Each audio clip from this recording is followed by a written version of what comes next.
ও ভাই আজরাইল থামো, আমার প্রাণটা বাহির করো না। আমার প্রাণটা বাহির করার আগে তোমার সঙ্গে আমার কিছু ফয়সালা হয়ে যাক। আজরাইল, তুমি আমাকে বলে দাও আমার সিনার মধ্যে তুমি কি রেখেছো। আজরাইল চোখের পানি ছেড়ে দিয়ে বলো, আল্লাহর পয়গম্বর, হালকা আঙ্গুর আমি আপনার সিনার মধ্যে রেখেছি। পয়গম্বর কেঁদে দিলেন, বললেন আমার কোনো সমস্যা নাই, খোদার কসম করে বলছি তুমি আমার উপরে হালকা আঙ্গুল তুলে দিয়েছ, কিন্তু আমার কাছে মনে হচ্ছে যেন 7টা জমিন আর আসমান তুমি আমার সিনার উপরে তুলে দিয়েছ। আজরাইল, তোমার এই যন্ত্রণা আমার উম্মত সহ্য করতে পারবে না, তোমার এই মৃত্যুর কষ্ট আমার উম্মত সহ্য করতে পারবে না। আজরাইল, তুমি আমাকে আরো কষ্ট দাও, আরো কষ্ট দাও, কিন্তু আমাকে একটু লিখিত দাও, কিয়ামত পর্যন্ত আমার যত উম্মত আসবে আমার সকল উম্মতের মৃত্যুর যন্ত্রণা তুমি আমাকে দিয়ে দাও, কারণ এই মৃত্যুর যন্ত্রণা আমার উম্মত সহ্য করতে পারবে না। আজরাইল ডাকতে বলে, গো পয়গম্বর, এর চাইতে সহজভাবে জান নেওয়ার, প্রাণ নেওয়ার কোনো ক্ষমতা আমার কাছে নাই। কোনো আম্বিয়া পয়গম্বরের প্রাণ আমি এমনি বাহির করি নাই। রাসূল বলেন, তুমি আমাকে আরো কষ্ট দাও, সব কষ্টগুলি আমাকে দিয়ে দাও, তবু আমার উম্মত এই যন্ত্রণা সহ্য করতে পারবে না। আখিরাতের পথে কবরপুরের যাত্রী আমাদেরকে হতে হবে। দুনিয়ায় আমি যত বড় রাজা বাদশাহ, খুশ ক্ষমতাধর মন্ত্রী, মিনিস্টার, প্রভাব প্রতিপত্তিওয়ালা যেই হই না কেন, ফকির মিসকিন, গরিব অসহায়, ডোম চামার মেথর মুসি, প্রত্যেককেই একদিন এ দুনিয়ার থেকে বিদায় নেওয়াই লাগবে। কিন্তু এই বিদায়টা কতটা ভয়ঙ্কর, কতটা যন্ত্রণাদায়ক, এটা যদি আমরা বুঝতে পারি যে মৃত্যু যন্ত্রণা কত ভয়ঙ্কর, তাহলে মানুষ পাপ করা ছেড়ে দিবে।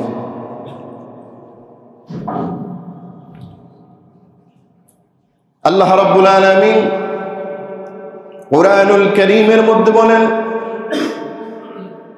وأنفقوا مما رزقناكم من قبل أن يأتي أحدكم الموت।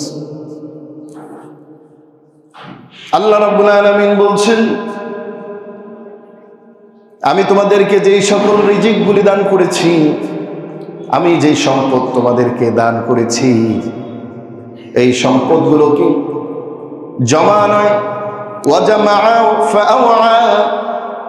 জমা করে রাখা নয়, বরং এই রিজিকগুলো ওই দিন আসার আগেই আমার পথে ব্যয় করে দাও, যেদিন এই সম্পদ তোমার কোনো কাজে আসবে না। আমাদের সম্পদ কখন কাজে আসবে না বলেন? এই সম্পদ দুনিয়ার, এটা কখন কাজে আসবে না? যখন আমাদের মৃত্যু হয়ে যায়। মৃত্যুর সময় আপনার ক্ষমতা, আপনার টাকা পয়সা সম্পদ আপনাকে মৃত্যুর হাত থেকে বাঁচাইতে পারবে না। তাই তো আল্লাহ রাব্বুল আলামিন বান্দাকে মনে করে দিচ্ছেন, যেই দুনিয়াতে সম্পদ জমা করতেছো, ওয়া জামাআ ফাআওয়া, শুধু জমা করা নয়, বরং এটাকে জমা করে ডিমে তা দেওয়ার মতন এটাকে আগলায় রাখে। কিন্তু যদি মৃত্যু আসে, মৃত্যু আসলে এই সম্পদগুলি তোমার কোনো কাজে আসবে না। এই জন্য আল্লাহ রাব্বুল আলামিন বললেন, ওয়ানফিকু মিম্মা রাযাকনাকুম মিন ক্বাবলি আন ইয়াতিয়া আহাদাকুমুল মাউত। মৃত্যু আসার পূর্বে, মরণ আসার আগেই মরণের জন্য প্রস্তুতি নিয়ে নাও। মৃত্যু আসার পূর্বেই আমার দেওয়া রিজিকগুলো আমার পথে দান করে দাও, ব্যয় করে দাও, তাহলে ওই কঠিন মৃত্যুর যন্ত্রণা থেকে আমি আল্লাহ রব্বুল আলামিন তোমাদেরকে মুক্তি দিয়ে দেব। কারণ মৃত্যুর হাত থেকে আমরা কেউই বাঁচতে পারবো না। ওয়াজাআত সাকরাতুল মাউত বিল হক যালিকা মা কুনতা মিনহু তাহীদ। যেই মৃত্যুর হাত থেকে তোমরা পলায়ন করতেছো, মৃত্যুর ভয়ে তোমরা পলায়ন করতেছো, মনে রাখবে বান্দা, ওই মৃত্যু অবশ্যই তোমাদেরকে পাকড়াও করবে। আইনামা তাকুনু ইউদরিকুমুল মাউত ওয়ালাউ কুনতুম ফি বুরুজিম মুশাইয়াদা। লোহার দুর্গ করেও যদি তুমি তার মধ্যে লুকায় থাকো, আসমানে থাকো আর পাতালে থাকো, বান্দা যেখানেই লুকায় থাকো না কেন, মালাকুল মাউত আজরাইল সময় মতো তোমার কাছে হাজির হয়ে যাবে। দুনিয়ায় আমি যতই বাঁচার জন্য চেষ্টা করি না কেন, ততটুকুই হায়াত দুনিয়ার মধ্যে আমি পাবো। যতটুকু হায়াত আল্লাহ রাব্বুল আলামিন আমাকে নির্ধারণ করে দিয়ে দুনিয়ার মধ্যে পাঠিয়েছেন, এর চাইতেও 1 সেকেন্ড বেশিও নিঃশ্বাস নেওয়ার কোনো সুযোগ নাই, 1 সেকেন্ড কমও নিঃশ্বাস নেওয়ার কোনো সুযোগ নাই। কয়েকদিন আগে ব্রাজিলের প্রেসিডেন্টের একটা নিউজ দেখলাম, অস্ত্র পাচারের মাধ্যমে মিডিয়ার সামনে বলতেছে, আমার এমন চিকিৎসা করা হয়েছে, আমি 150 বছর পর্যন্ত বেঁচে থাকবো। নাউজুবিল্লাহ বলেন। কে কতদিন এই দুনিয়ায় পানি পান করবে, নিঃশ্বাস নেবে, এটা নির্ধারণ করবেন যিনি, তার নাম কি? আর একটু জোরে বলা লাগবে, তার নাম কি?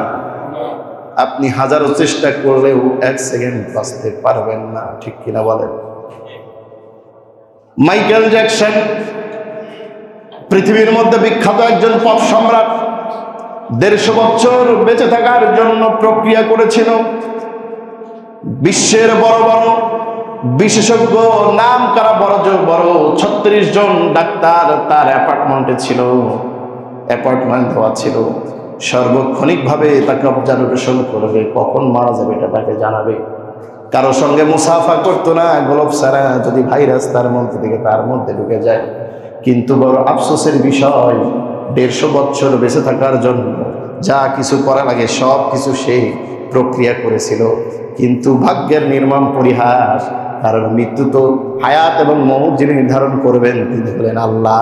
এই 150 বছর বেঁচে থাকার মনোবাসনা নিয়ে প্রক্রিয়া করার মানুষটি মাত্র 50 বছরের জীবনী, তার দুনিয়ার হায়াত খতম হয়ে যায়। আল্লাহু আকবার। ওয়ালিকুল্লি উম্মাতিন আজাল ফাইদা জাআ আজালুহুম লা ইস্তাখিরুনা সাআতাও ওয়া লা ইস্তাকদিমুন। আল্লাহু আকবার বলেন। আল্লাহ রাব্বুল আলামিন বলেন, আমি প্রত্যেকটা জাতি, প্রত্যেকটা মানুষকে নির্দিষ্ট হায়াত দিয়ে দুনিয়ার মধ্যে পাঠিয়ে দিয়েছি। فإذا جاء أجلهم لا يستأخرون ساعة ولا يستقدمون। যখন তার সেই সময় শেষ হয়ে যাবে, 1 সেকেন্ড বেশিও তাকে নিঃশ্বাস নেওয়ার সুযোগ দেওয়া হবে না, 1 সেকেন্ড পরেও তাকে আগেও তার জান কবজ করা হবে না। ঠিক নির্দিষ্ট সময়ে, নির্দিষ্ট মুহূর্তেই মালাকুল মাউত তার প্রাণটা নিয়ে আল্লাহ রাব্বুল আলামিনের কাছে চলে যাবে।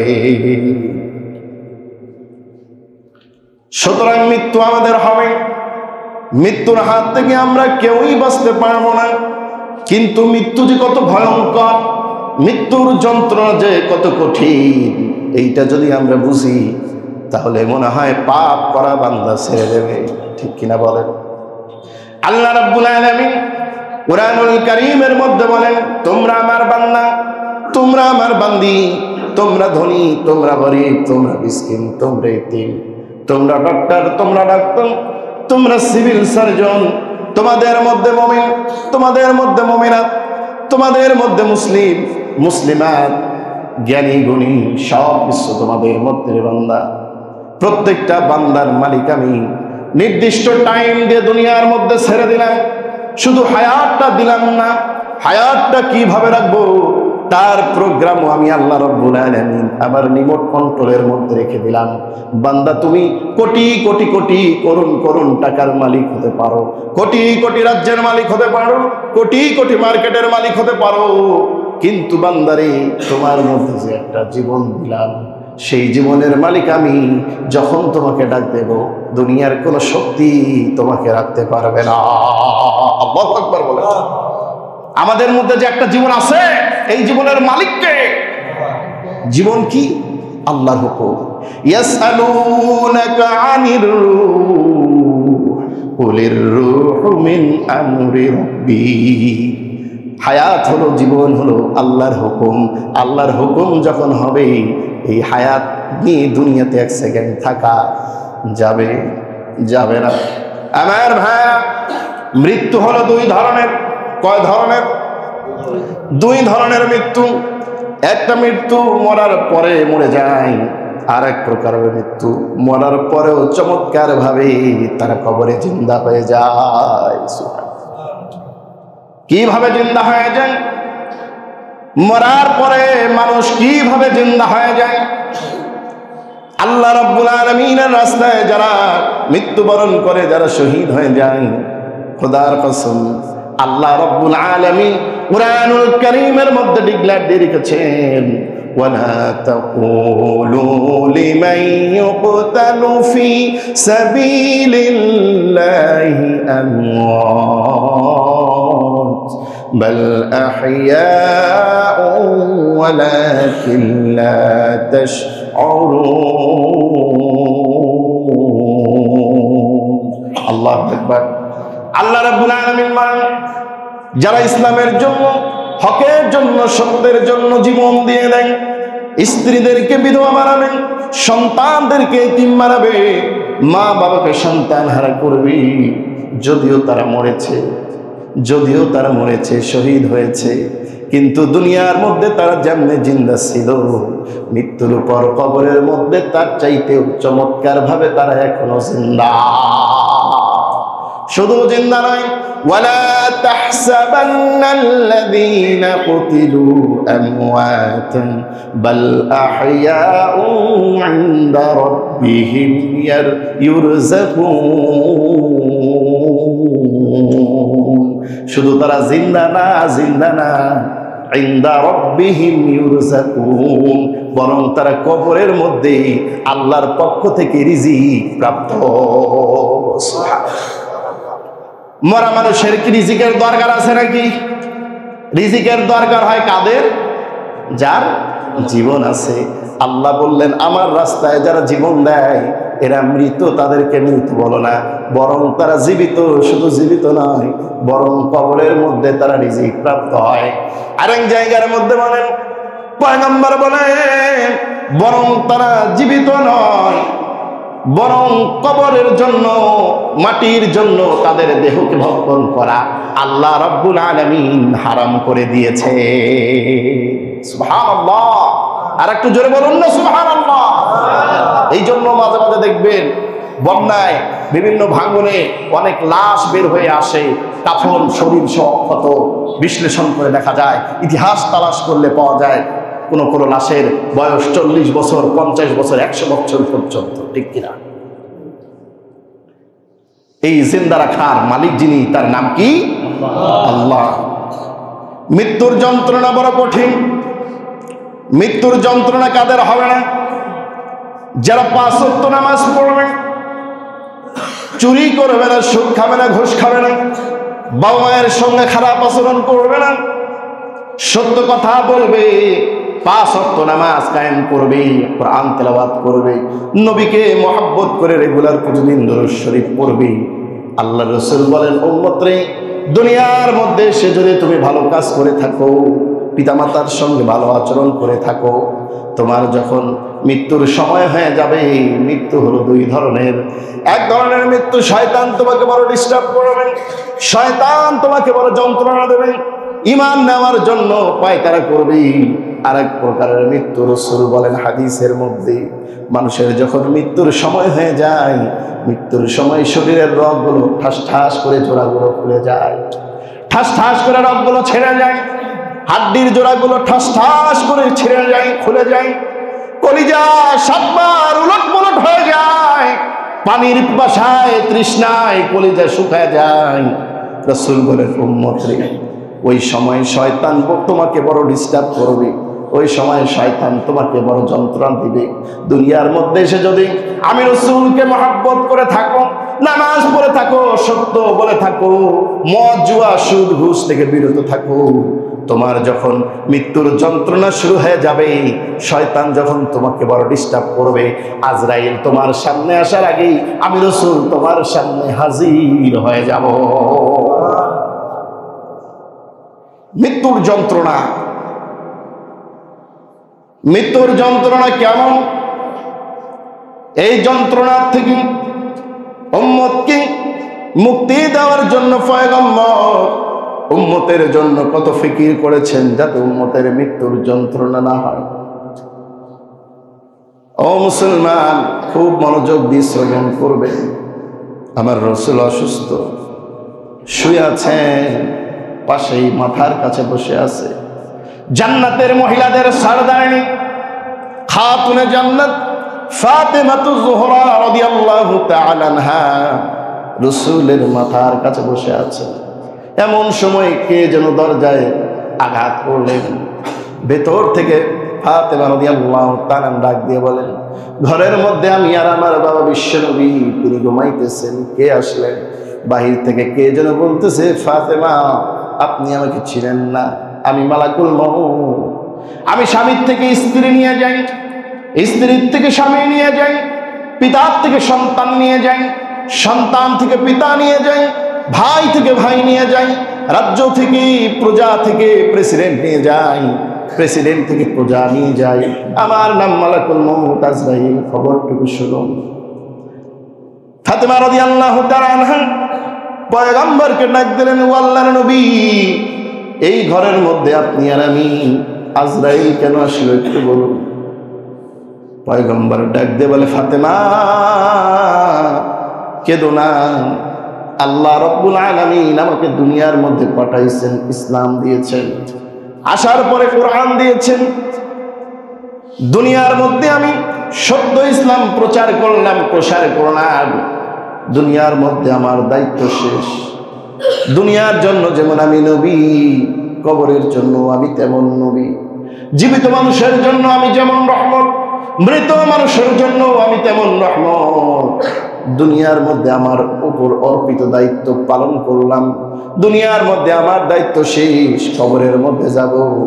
কবরের মধ্যে আমার কোটি কোটি উম্মতে মুহাম্মাদি যাওয়ার অপেক্ষা করতেছি। ফাতেমা, ও ফাতেমা কেঁদো না, আল্লাহ রাব্বুল আলামিন আমার কাছে মেহমান পাঠিয়েছেন, মেহমানকে আমার পাশে বসার জায়গা করে দাও। ফাতেমা ডাক দিয়ে বলে, আল্লাহর নবী, এটা তো মালাকুল মউত আজরাইল প্রাণ নিয়ে যায়, মেহমান হয় কেমনে? পয়গম্বর ডাক দিয়ে বলেন, ফাতেমা, আল্লাহ রাব্বুল আলামিন আমার কাছে তার মেহমান পাঠিয়েছেন, আমি মেহমানকে গ্রহণ করে নিলাম।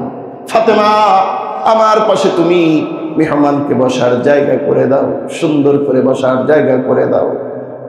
মা ফাতেমা রাদিয়াল্লাহু তাআলা আনহা দরজাটা খুলে দিয়ে একটা দৌড় দিয়ে হাসান হুসাইনের ঘরের মধ্যে চলে গেলেন। গিয়ে বলতেছে, আমার সন্তানেরা, তোমরা একটি খবর শোনো, আমার বাবা বিশ্বনবী, কামলেওয়ালা নবী, দাঁড়ানেওয়ালা নবী, বাঁচানেওয়ালা নবী, নূর নবী, হাসরের ময়দানের দুলহা নবী, বিশ্বনবী দুনিয়া থেকে বিদায় নিয়ে চলে যাচ্ছেন। আজরাইল ঘরের মধ্যে নেওয়ার জন্য চলে আসছে। তোমাদের যদি কোনো কথা তোমার নানার সঙ্গে তাকে কাটছিট করে নাও। এই দুইটি ভাই চাতক পাখির মতন, বিজলির মতন, ঘোড়ার মতন একটা দৌড় দিয়ে সেই রাসূলুল্লাহর দুই দিকে কোলের মধ্যে ঢুকে গাল মুবারকের মধ্যে চুমু খাওয়া শুরু করে দিয়েছে। ডাক দিয়ে বলে, নানা গো, মায়ের কাছ থেকে একটি খবর শুনলাম, এই ঘরের মধ্যে নাকি আজরাইল চলে আসছে আপনাকে নেওয়ার জন্য।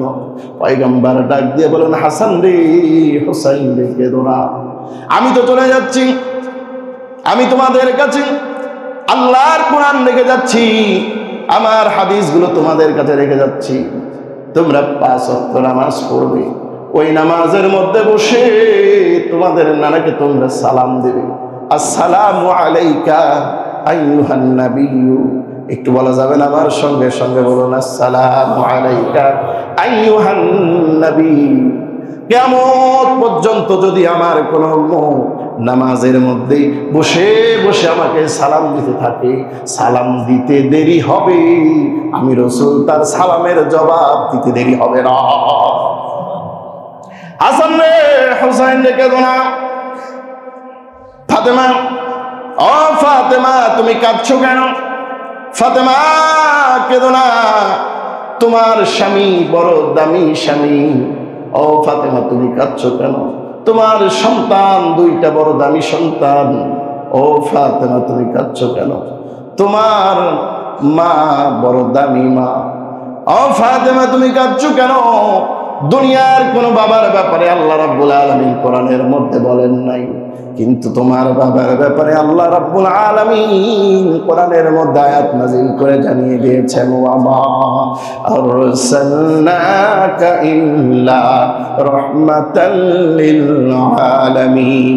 একটু জবানটা ছেড়ে ছেড়ে বলুন, ফেরেশতারা ক্যাসেট করো, ওয়া মা আরসালনাকা ইল্লা রাহমাতাল লিল আলামিন। আয় ফাতেমা তুমি কাঁদছো কেন?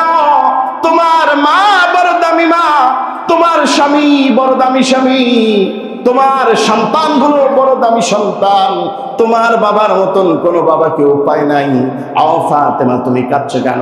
আমি তোমার বাবা বিশ্ব নবী তোমাকে ঘোষণা দিয়ে গেলাম, তোমার মতন কোন মেয়ে দুনিয়ার মধ্যে আর একটা নেই। ও ফাতেমা তুমি কাঁদছো কেন? ফাতেমা তোমার কানটা আমার জবানের সঙ্গে লাগায়া দাও, আমি একটা গোপন তথ্য তোমাকে দেব। এই খবরটা শোনার সঙ্গে সঙ্গে তোমার চোখের পানি বন্ধ হয়ে যাবে। ফাতেমা বলে, কি এমন খবর? আমার বাবা বিশ্ব নবী আমাকে জানাবে, যে খবরটা শুনলে আমার কান্না থেমে যাবে। ফাতেমা এইভাবে করে তার কানটা রাসূলুল্লাহর জবানের কাছে নিয়ে গেলেন।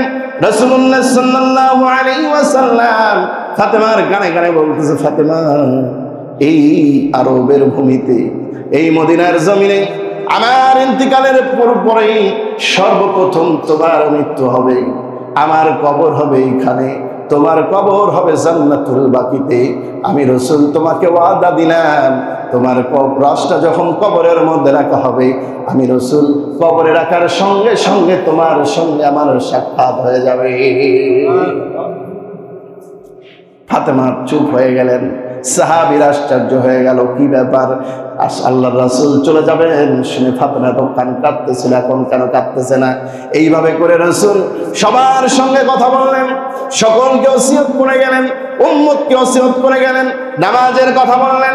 শেষ জীবনে আমরা মৃত্যুর সময় জবানে কালেমা তালকিন করানো হয়, কিন্তু আমার রাসূল মৃত্যুর পূর্ব মুহূর্তেও তার জবানে শেষ যেই বাক্যটি ছিল, রব্বি হাবলি উম্মতি, রব্বি হাবলি উম্মতি ওয়া মা মালাকাত আইমানুকুম। আমার উম্মতেরা তোমাদের কাছে শেষ ওসিয়ত আমার একটা, তোমরা নামাজ ছাড়বে না। আর আমরা সেই নামাজ পড়ি না। সবার সঙ্গেই কথাবার্তা শেষ করে আজরাইলকে ডাক দিলেন, ইয়া আখি আজরাইল, ও ভাই আজরাইল তুমি তোমার কাজ শুরু করে দাও। আজরাইল রাসূলের নূরানি চেহারার দিকে তাকিয়ে বলতেছি, ওগো আল্লাহর নবী, আপনার নূরানি চেহারা দেখে আমি অবাক হয়ে গেলাম, কিভাবে আপনার জানটা বের করবো আপনি বলুন। আল্লাহ রাসূল বলেন, তোমার কোনো ভয় নাই, তোমার কোনো খারাপ নাই, আল্লাহ রাব্বুল আলামিন আদেশ করেছে আমার জান নেওয়ার জন্য, তুমি আমার জান নিয়ে যাও, যেইভাবে নেওয়ার সেইভাবেই নিয়ে যাও। যে আজরাইল ডাক দিয়ে বলে, ওগো আল্লাহর পয়গম্বর, তবে আমি আপনার জানটা বের করব সব থেকে সহজতর ভাবে। আজরাইল এইভাবে তার ডান হাতের কানি আঙ্গুলটা রাসূলের সিনার মধ্যে রাখলেন। আমার ভাইয়েরা, বুকের উপরে যদি কোনো রুই পড়ে, তুলা পড়ে, যেমন খবর হয় না, এইভাবে সামান্য হালকা আঙ্গুল আল্লাহর নবীর সিনার মধ্যে রাখলেন। সঙ্গে সঙ্গে আমার রাসূল তিনটা চিৎকার দিলেন, আজরাইল, আজরাইল, ও ভাই আজরাইল থামো, আমার প্রাণটা বাহির করো না। আমার প্রাণটা বাহির করার আগে তোমার সঙ্গে আমার কিছু ফয়সালা হয়ে যাক। আজরাইল, তুমি আমাকে বলে দাও আমার সিনার মধ্যে তুমি কি রেখেছো? আজরাইল চোখের পানি ছেড়ে দিয়ে বলো, আল্লাহর পয়গম্বর, হালকা আঙ্গুর আমি আপনার সিনার মধ্যে রেখেছি। পয়গম্বর কেঁদে দিলেন, বললেন আমার কোনো সমস্যা নাই, খোদার কসম করে বলছি তুমি আমার উপরে হালকা আঙ্গুল তুলে দিয়েছ, কিন্তু আমার কাছে মনে হচ্ছে যেন 7টা জমিন আর আসমান তুমি আমার সিনার উপরে তুলে দিয়েছ। আজরাইল, তোমার এই যন্ত্রণা আমার উম্মত সহ্য করতে পারবে না, তোমার এই মৃত্যুর কষ্ট আমার উম্মত সহ্য করতে পারবে না। আজরাইল, তুমি আমাকে আরো কষ্ট দাও, আরো কষ্ট দাও, কিন্তু আমাকে একটু লিখিত দাও, কিয়ামত পর্যন্ত আমার যত উম্মত আসবে আমার সকল উম্মতের মৃত্যুর যন্ত্রণা তুমি আমাকে দিয়ে দাও, কারণ এই মৃত্যুর যন্ত্রণা আমার উম্মত সহ্য করতে পারবে না। আজরাইল ডাকতে বলে, গো পয়গম্বর, এর চাইতে সহজভাবে জান নেওয়ার, প্রাণ নেওয়ার কোনো ক্ষমতা আমার কাছে নাই, কোনো আম্বিয়া পয়গম্বরের প্রাণ আমি এমনি বাহির করি নাই। রাসূল বলেন, তুমি আমাকে আরো কষ্ট দাও, সব কষ্টগুলি আমাকে দিয়ে দাও, তবু আমার উম্মত এই যন্ত্রণা সহ্য করতে পারবে না। আজরাইল ডাকতে বলে, আল্লাহর পয়গম্বর, আপনার যে সকল উম্মতের মৃত্যুর যন্ত্রণা হবে না সেই সকল উম্মতের ব্যাপারে আমি আপনাকে একটা ওয়াদা দিলাম। শিশু যেমন মায়ের কোলে দুধ খেতে খেতে ঘুমায়, মুখ থেকে স্তনটা সরানো হলে যেমন শিশুর ঘুম ভাঙে না, চুম্বক যেমন একটা চুম্বককে দেখলে একটা আরেকটির মধ্যে শক করে চলে যায়, ইমানদারের প্রাণটা আমি এমনি বাহির করব। আপনার যেই সকল উম্মত আপনার নামের দরুদ পড়বে, আপনার সুন্নতের ইত্তেবা করে চলবে, 5 ওয়াক্ত নামাজ পড়বে, কোরআন পড়বে, আল্লাহ ওয়ালাদের সুহবতে থাকবে, এতিমের সম্পদ হারাম করবে না, জুলুম করবে না, গীবত করবে না, বাবা মায়ের খেদমত করবে, বাবা মায়ের সঙ্গে সম্মান করবে না, ইমানদারের প্রাণটা আমি এমনি বাহির করব। তাদের মৃত্যুর সময় আপনার নূরানি চেহারাটা তাদের চেহারার সামনে তুলে ধরব। আপনার নূরানি চেহারা দেখতে দেখতে কালেমা শরীফ পড়তে পড়তে তারা কবরে চলে আসবে। ও মুসলমান, মৃত্যুর যন্ত্রণা বড় কঠিন। এই মৃত্যুর যন্ত্রণা থেকে রক্ষা পাওয়ার দরকার আছে না নাই? এই মৃত্যুর যন্ত্রণা থেকে শুধু রক্ষা পাবে তারা যারা কেবলমাত্র রাসূলের মহব্বত দিলের মধ্যে রাখবে, আল্লাহর হুকুম মেনে চলবে, আল্লাহর কোরআনকে মেনে চলবে, আল্লাহর পরিপূর্ণ হুকুমগুলো জীবনের সঙ্গে ফিট করে নিয়ে চলবে, জুলুম করবে না। কারণ আল্লাহ রাব্বুল আলামিন মৃত্যু সম্পর্কে বলেছেন, আমার সঙ্গে সঙ্গে বলুন, ওয়ালা তামুতুন্না ইল্লা ওয়া আনতুম মুসলিমুন। আল্লাহ রাব্বুল আলামিন বলেন, আমি নারী চিনি না, পুরুষ চিনি না, যুবক চিনি না, যুবতী চিনি না, মুরব্বী বুঝি না, ধনী গরিব বুঝি না, বান্দারে মুসলমান না হইয়া তোমরা মৃত্যুবরণ করিও না। আল্লাহ মুসলমান কারে বলে? আল্লাহ রাব্বুল আলামিন ভিন্ন আয়াতের মধ্যে জানায়া দিলেন মুসলমান কাকে বলে? যারা 5 ওয়াক্ত নামাজ পড়বে, যারা আল্লাহর হুকুম মেনে চলবে, জেনা করবে না, চুরি করবে না, সুদ খাবে না, ঘুষ খাবে না, মাদক খাবে না, ফেন্সি খাবে না, গাঁজা খাবে না, ইয়াবা খাবে না, 5 ওয়াক্ত সালাত আদায় করবে, বাবা মায়ের হুকুম মেনে চলবে, সমাজের মধ্যে গরিব দুস্থ অসহায়দের সেবা করবে, তারা আল্লাহ ইমানদার কোথায় যাবে?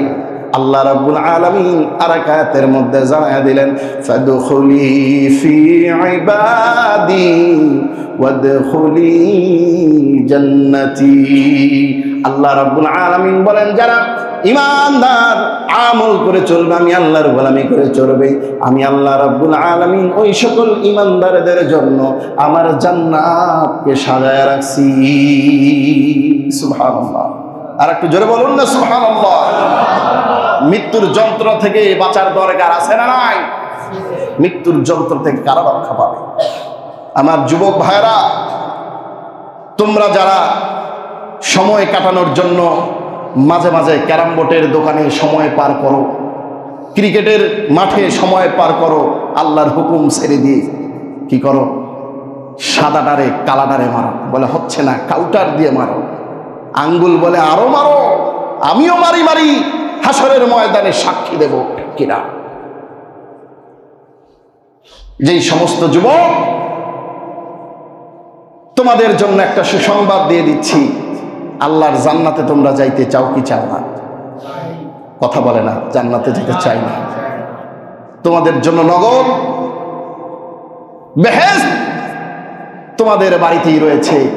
তোমাদের যাদের বাবা মা বেঁচে আছে, খোদার কসম, যদি বাবা মায়ের খেদমত করো, আল্লাহর রাসূল বলেন, মনে করো তোমার মা বাবা যদি তোমার উপরে সন্তুষ্ট থাকে, দুনিয়াতে থেকেও তুমি অর্ধেক জান্নাতে। সুবহানাল্লাহ বলেন।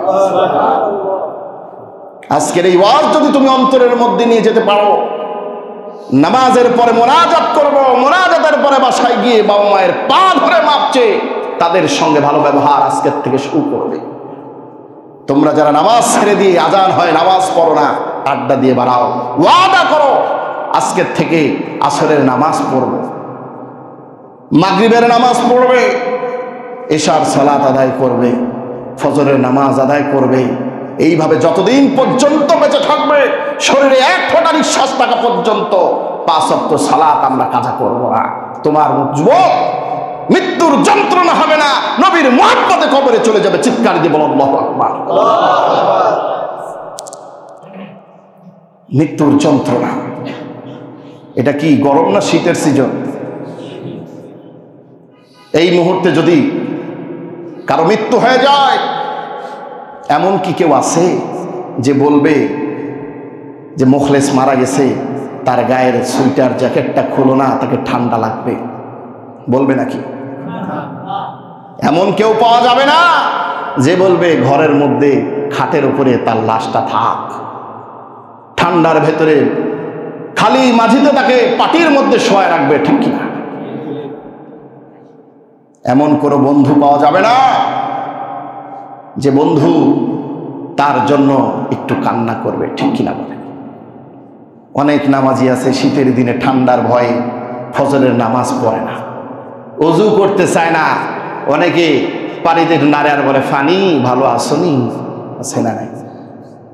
আল্লাহর নবী বলেন, শীতের দিনে ঠান্ডা পানি দিয়ে যারা বেশি বেশি করে ওযু করে নামাজ পড়বে, যতদূর পর্যন্ত তাদের পানি পৌঁছাবে, হাসরের ময়দানে ওই জায়গাগুলো জল করতে থাকবে। আমি পয়গম্বর তার ওই নূরগুলো দেখে দেখে ডান হাতটা ধরে ধরে সুপারিশ করে জান্নাতে নিয়ে যাব। পড়বো তো নামাজ ইনশাআল্লাহ। সবার মুখ দিয়ে কথা নেই। মৃত্যুর যন্ত্রণা থেকে যদি বাঁচতে চাই, যেই নবী আমার আপনার, আমরা তো মৃত্যুর সময়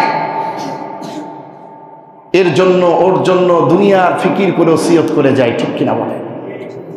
আর আপনার আমার নবী মৃত্যুর সময়ও আপনার আমার কথা চিন্তা করে গেছেন। সেই নবীর সুন্নাত আজকে আমাদের মধ্যে নেই। মৃত্যুর যন্ত্রণা থেকে কিভাবে আমরা বাঁচবো? মৃত্যুর সময় আমরা রাসূলের চেহারার দর্শন চাই কি চাই না? কারা কারা চাই দুটো হাত তুলে আমার আল্লাহকে দেখায় দেই।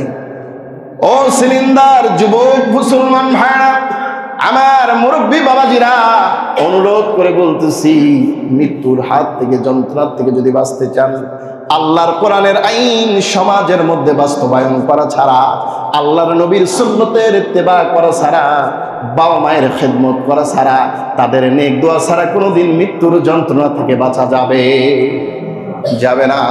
আল্লাহ রাব্বুল আলামিন যেন আমাদের প্রত্যেককেই মৃত্যুর যন্ত্রণা থেকে মাফ করে দিয়ে নবীর চেহারার দর্শন দিয়ে ঈমানের সঙ্গে কালেমা নসিব করায়া মুখ কালেমার মৃত্যু ঈমানি মৃত্যু দান করেন। আমরা সকলে মিলে আল্লাহুম্মা আমিন।